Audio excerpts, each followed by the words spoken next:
hello guys আজি আপোনালোকক মই মানে কি সবে বহুতে সুধি আছে মানে কি এবি ইউবি ফাইনাল কাট অফ কিমান যাব মই সেই ওপৰত ভিডিওটো বনাম বুলি ভাবিছো কাৰণ মই কাট অফটো দিম হয় এটো যে হেতুৱে হ'ব এটো নিৰ্ধাৰিত নহয় কাৰণ আপোনালোক কাট অফৰ কোনো গ্যাৰান্টি দিব নোৱাৰে কোনো এটা মই অনুমানিক আইডিয়া দিব পাৰিম আপোনালোকক কিন্তু যে হেতুৱে ফিক্স কাট অফ হ'ব হেতু কেতিয়াও হ'বই নহয় সম্ভৱে নহয় কাৰণ আপোনালোক কাট অফটো কেতিয়া বনে কাট অফটো কোনো মানে ফিক্স কৰিব নোৱাৰে কাৰণ কাট অফটো আপোনালোকৰ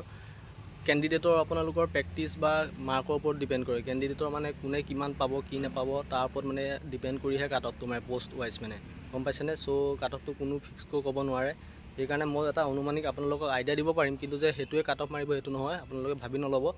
আৰু মই বৰ্তমান এতিয়া মানে কি আপোনালোকৰ এবিইউবি কাট অফৰ কথা কম আৰু ছোৱালীখিনিৰ কথা নকওঁ কাৰণ মোৰ ছোৱালীখিনিৰ ওপৰত এক্সপেৰিয়েন্স নাই সো ছোৱালীখিনিৰ বিষয়ে কাট অফটো মই ক'ব নাযাওঁ লৰাখিনিৰ ওপৰত কম আৰু এসটি এসসি ওবিসি আৰু জেনাৰেল কাষ্টৰ কাট অফ কিমান যাব সেইখিনিৰ ওপৰত কথা কম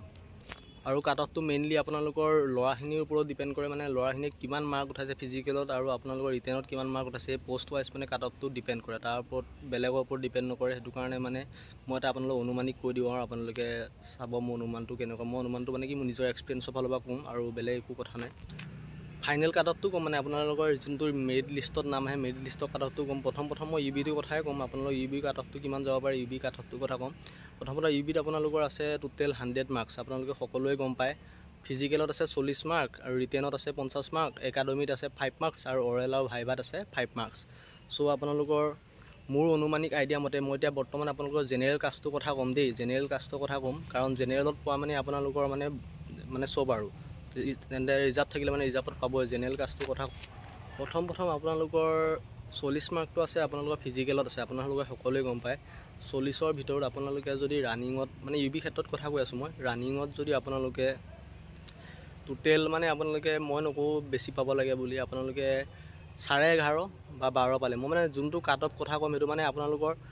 মানে একে ফাইনাল মেৰিট লিষ্টত সিলেক্ট হোৱা কাট অফটো কথাই কম তাতকৈ তলত মাৰিবও পাৰে কিন্তু মই ফাইনাল মেৰিট লিষ্টত পোৱা কাট অফটো কথা কম তো ফিজিকেলত আপোনালোকৰ 40 মাৰ্ক আছে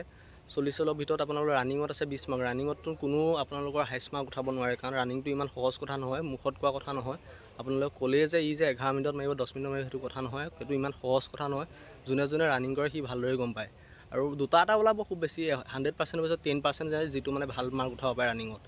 सो আপোনালোকক মই কথাটো কলো ৰানিংত এতিয়া বৰ্তমান আপোনালোকে পাব লাগিব টোটেল আছে আপোনালোকৰ কিমান 20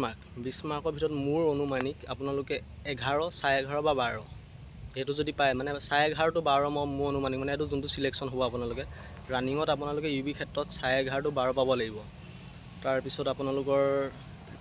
মানে কি লং জাম্পত এক্সিলেন্ট মাৰিলে আপোনালোকৰ 31 to 32 আপোনালোকৰ ফিজিকেলত নাম আহি যাব আপোনালোকৰ জেনাৰেল কাষ্ট হলে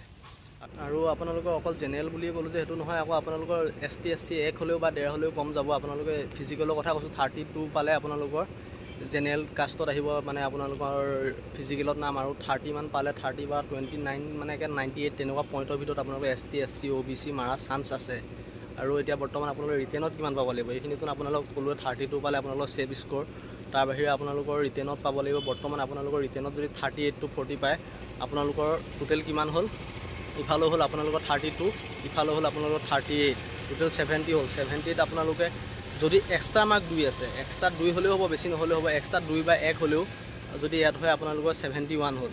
71ত যদি ভাইভাত 3 মান পায় 74 হলে আপোনালোকে আনৰিজাৰ্ভ কেটেগৰীত 100% সিলেক্ট হ'ব এটো মোৰ ফালৰ পৰা কৈছো আপোনালোকে বিশ্বাস কৰে নকৰে নাজানো আনৰিজাৰ্ভ কেটেগৰীত সিলেক্ট হ'ব আৰু লগতে এসটি এসসি ওবিসি 70 জেনাৰেলতকৈ 2 বা 1 কম যাব আপোনালোকে এটো কথা ধ্যান ৰাখিব মই যেটো কৈছো আপোনালোকে যদি ভাবিছে নহব পাৰে মোৰ এটা মানে অনুমানিক আইডিয়া আছে আইডিয়াৰ ওপৰত আপোনালোকৰ আইডিয়া ভিত্তিক কৈছো যে হেতু সঠিক হ'ব এটো নহয় কিন্তু মোৰ মানে যেটো মানে আইডিয়া এটো মোৰ ইমান মানে এলাপেছা আইডিয়া নহয় মোৰ মতে হ'ব বাক্সা ডিস্ট্ৰিক্টৰ কথা নহয় বাক্সা ডিস্ট্ৰিক্টটো মানে কি বাক্সা ডিস্ট্ৰিক্টৰ পাৰফৰমেন্স বেলা বহুত হাই হয় বাক্সা ডিস্ট্ৰিক্টৰ বাহিৰে বাকি যিখিনি ডিস্ট্ৰিক্ট আছে এইখিনি ওপৰত কৈছো সো এতিয়া আপোনালোকে ইউবি কাট অফটো গম পালে ইউবি কাট অফটো আপোনালোকৰ ৰানিংত কলো আপোনালোকৰ 12 আৰু ৰিটেনত 38 to 40 আপোনালোকৰ 70 হ'ল তাৰ পিছত আৰু এক্সট্ৰা আপোনালোকৰ 5 মানে অৰেল ভিভা বেলেগত ধৰি 5 ধৰিলো 75 পানৰ আপোনালোকৰ ফাইনাল কাট অফ মাৰিব সো আপোনালোকে ইউবি কাট অফটো মই জনালো এতিয়া আপোনালোকে এবি কাট অফটো কম এবিত আপোনালোকৰ টোটেল মাৰ্ক আছে 115 আপোনালোকে সকলোৱে গম পায় সো আপোনালোকৰ ফিজিকেলত আছে কিমান আপোনালোকৰ ফিজিকেলত 60 আছে আৰু হেৰিত আছে 50 আপোনাৰ ৰিটেনত 50 আছে আৰু একাডেমিকটো নাই আপোনাৰ অৰেল ভাইভাত আছে আপোনালোকৰ 5 সো আপোনালোকৰ ফাইনেল লিষ্টত মেৰিট লিষ্টত সিলেক্ট হ'বৰ কাৰণে এবিট কিমান লাগিব এবিট আপোনালোকৰ ফাইনেল মেৰিট লিষ্টত সিলেক্ট হ'বৰ কাৰণে আপোনালোকৰ ৰানিঙত লাগিব 12 to 11 তাৰপিছত লং জাম্পত লাগিব 20 আৰু লং জাম্প আৰু এইটো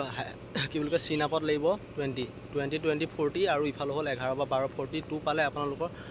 আনৰিজাৰ্ভ মানে জেনেৰেল কেটেগৰীত সিলেক্ট হ'ব মানে ফিজিকেলত পাছ কৰিব আৰু লগতে আপোনালোকে SC SC OBC মানে 2 মাৰ্ক কমাই দিয়ক তাৰপৰা 40 বা 41ত আপোনালোকৰ SC ST মানে জেনেৰেল মানে SC ST আপোনালোকৰ OBC সিলেক্ট হ'ব এটো আপোনালোক মই হাইটোহে কৈছো দেই ফিক্সটো কৈছো মানে যোনটো ফিক্সত পোৱা চান্স আছে আপোনালোকে নেভাবে যে ই হাই কাট অফ কৈছে মানে কি ফিক্সটো কথা কৈছো আপোনালোকে পোৱা চান্স মানে ক'ত আছে তাতকৈ কমো যাব পাৰে হয়তো মই নকওঁ যে ইমানই যাব বুলি আৰু আপোনালোকৰ মানে কি এতিয়া বৰ্তমান আপোনালোকৰ ফিজিকেলৰ কথাটো ক'লো 42 টো মানে আপোনালোকৰ আৰ্নিংৰ কথা ক'লো তাৰ বাহিৰে ৰিটেনত আপোনালোকৰ 38 উঠালে কিমান হ'ব 42 38 আপোনালোকৰ কিমান হ'ব 80 হ'ল হয় নহয় 80 হ'ল 80 ত আপোনালোকৰ একাডেমিত আছে 5 একাডেমিত যদি 5 ৰ ভিতৰত 3 উঠায় আপোনালোকে 83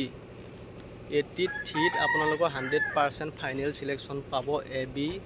বাঞ্চত আৰু আপোনালোকক ক'লো মই এইটো মোৰ ফালৰ পৰা কৈছো আৰু যে হেইটোৱে ফিক্স হ'ব নহয় কিন্তু মোৰ ফালৰ পৰা বিশ্বাস আছে দিও 83 আপোনালোকৰ জেনেৰেল কাষ্টৰ কাৰণে আপোনালোকৰ এবি বাঞ্চত সিলেক্ট হ'ব আৰু তাৰ পৰা 1.5 বা 2 কমাই দিও ST SC OBC সো আপোনালোকৰ 83 পৰা 2 কমালে 81 মানত আপোনালোকৰ ST SC OBC আহি যাব সো মই ছোৱালীখিনিৰ কথা নকওঁ ছোৱালীখিনিৰ ওপৰত মোৰ এক্সপেৰিয়েন্স নাই সো আপোনালোকে মোৰ ভিডিঅ'বোৰ চাই কেনেকুৱা পাৰে কমেন্ট কৰিব আৰু আপোনালোকে কমেন্ট দিলে মোৰ ভিডিঅ' বনাবলৈ উৎসাহ নাপাওঁ সো কমেন্ট কৰিব লাইক কৰিব আৰু ভিডিঅ'টো চাই কেনেকুৱা পালে জনাব মই যিখিনি অনুমানিক মোৰ আইডিয়া আছে আইডিয়াৰ ওপৰত মই আইডিয়া ভিত্তিত কৈছো আৰু আপোনালোকে সকলোৱে ভাবিব বেছি কাট অফ কৈছে বুলি বেয়া নাপাব কাৰণ যেটো মই ৰিয়েলিটি হেতু কৈছো মানে কেনেকুৱা মাৰিব পাৰে আপোনালোকে অনুমানিক এটা আইডিয়া দিছো তাতকৈ হেতু কমো যাব পাৰে কাৰণ মই যোনটো ফিক্স ৰখিব তাৰ ওপৰত কাট অফ কৈছো সো ভিডিঅ'টো চাই কেনেকুৱা পালে জনাব থ্যাংক ইউ ধন্যবাদ